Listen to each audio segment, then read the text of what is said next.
I know my money story includes every time I would have money or be expected to have money, someone would call, mainly a family member, and expect it to be given to them. Okay. So if you had money, you needed to give it? If I had money, I felt bad about saying no. So I conditioned myself to say, I don't even want money. So then it sounds like this has been a coping strategy. So you don't have to, what are you trying to avoid feeling? Hurting their feelings? Yes, I'm trying to avoid the disappointment they have in me. And the way it becomes a tangible disappointment is the money. It's good for me to want it. I feel like it's implanted, though, or conditioned to stay safe. I want to be able to say, no, I don't have it for you. Yeah. And the way to do that is by welcoming disappointment. Because if we're trying to manage and control life or them so that we don't feel something, we're a victim to the situation. And then we play small because that's, we're trying not to feel. And what comes up for you? I play small all the time. Yeah. It's because that part of you feels safe playing small. It thinks that if I play small, then I'm safe. But do you feel safe? Not at all. So good to notice. Yeah. And we can do this work with compassion for ourselves. Yeah, and to know that that's a part of you, but it's not the whole of you. And so part of the work is through opening your heart and being willing to disappoint another so that you don't disappoint yourself. Your loyalty is to your own self first, and to give them permission and freedom to have their experience, whatever it may be. This word disappointment brought up some emotion for you. It sounds like there's a track record or a history with it. Is that right? I can't say it's not. So when you tune into the story of somebody asking for something from you, Yeah.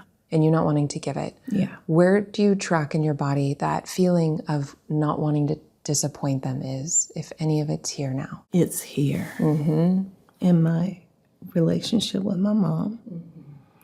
And anything that I want, I can't have until I do. And anything that I want from her, there's just complete resistance until I serve. Didn't feel like there was space for you and your needs. Me being the priority is selfish. She welcomed foster kids into our home, girls who I loved, but she told me she had foster children come to show me how not to be a selfish person. How old were you at the time? 14. Your 14-year-old need to hear from your mom at that time. What was the message she really needed to hear? That you are a priority. It's not selfish. No. Yeah. I love you, Hope. And what I see is your gifts that you can offer to these people who need support and love and kindness. So we're going to open our home to them so that we can spread love. These girls have been abused. It's just not right to put that person into my space. I have not been through that. Yes, I hear that. That's heavy stuff they went through, and then to put it on me like I victimized them. Yeah, I'm sorry. That was way too much for any teenage person. Yes. To anybody who's in their development stages. Yes. Of confidence, of becoming a woman. To be given the responsibility to show someone else. But at the same time, they're showing me, but they come from backgrounds that are so painful. Yeah, I hear that. What do you want to tell her about her being a priority, her needs mattering?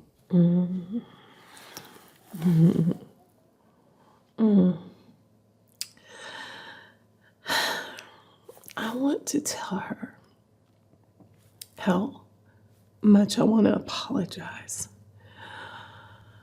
for always stepping into that as if that was a true,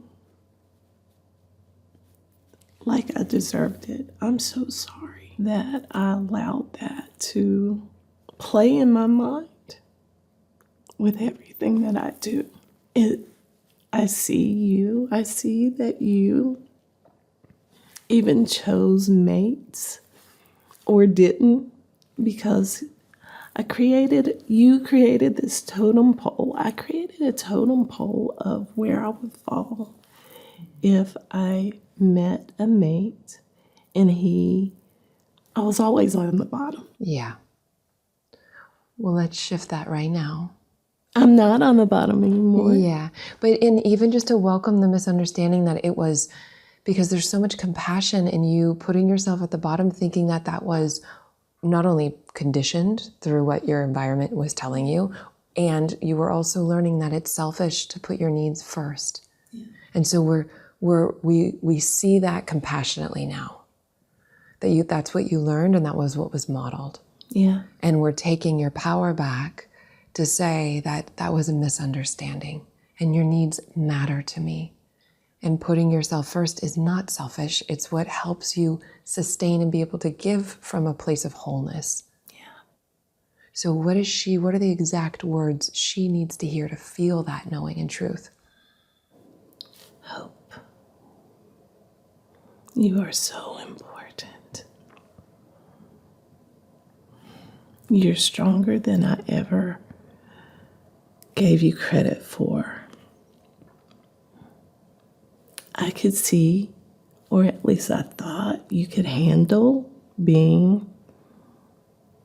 just being. And this may not affect you in the way,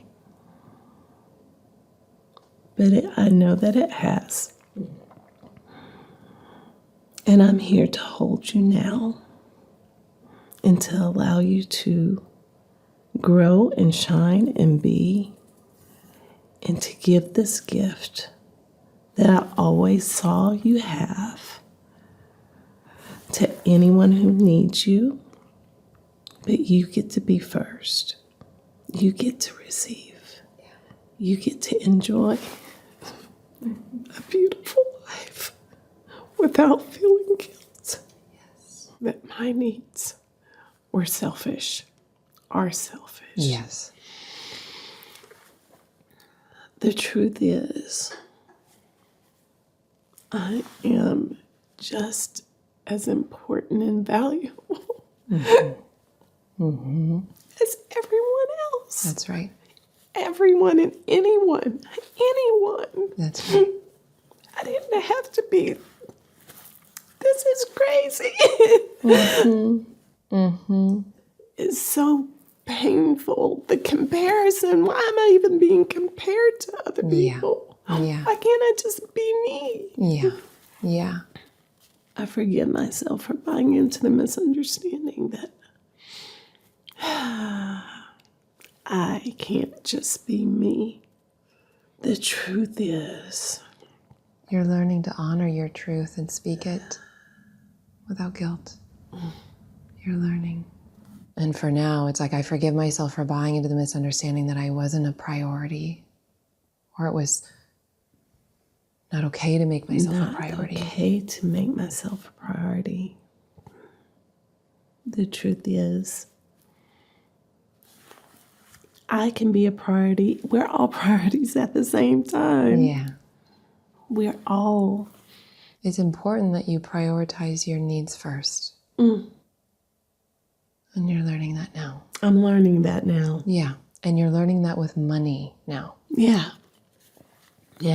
So you're learning that real time, how to let yourself receive money and then speak your boundaries and your truth with others. But it makes perfect sense that guilt would come up because this guilt is looking to be integrated and support you in healing this past misunderstanding. Yeah. Does that make sense? Yes. Yeah. You be somebody that's asking for money, and I'll be Asking I'll be for hope. money. Okay. So I'm my daddy. Okay. Yeah. And I'm calling you on the phone. So the phone is ringing. Okay. And you automatically are going to panic because I'm calling you. Okay. And I'm thinking, what is he going to ask for? Yes. Okay. Okay. So, Hi, Dad. hey, Hope, Yeah.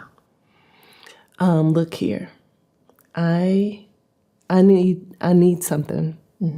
And I need a couple dollars for a week.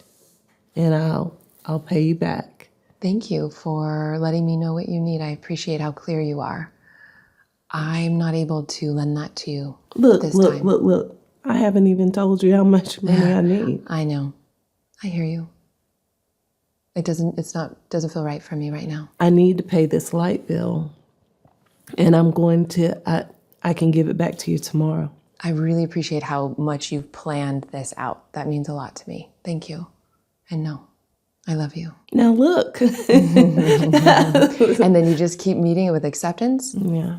And when there's no defense, there's no problem. It's like I really get how much, just acknowledging thank you and no.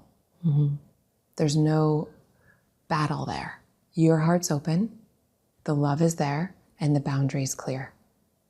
And if the guilt comes up, then you get to work with the guilt until this becomes a new way. Because setting new boundaries is harder, especially given the past that you've shared with me here and what it triggers. And I'm so glad that you're seeing this so that you can go back to 14-year-old Hope and let her know that her needs are a priority and it's not selfish.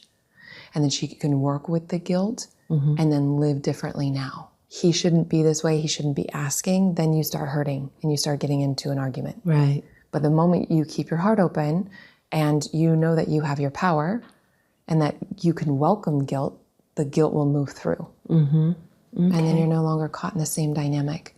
And you could see, was just part of your journey to help you go back to this 14-year-old to make sure that she was loved and knew that she's a priority. And that he was a player in your movie to help you reclaim that part of you. And the next step is us coming up with a game plan for you around making money. Yeah. Because as you start saying yes to it, not as a concept, but start making money, this stuff, the next layers will come up. But that's not a problem. That's actually the solution when you go into it with compassion, the way you did here. We'll just keep doing the layers of it as you make money and let yourself enjoy your beautiful life. Yes. Enjoy your beautiful life. I stopped crying already, Alyssa. That's what this is That's about. what I want. And this is permission to step into that.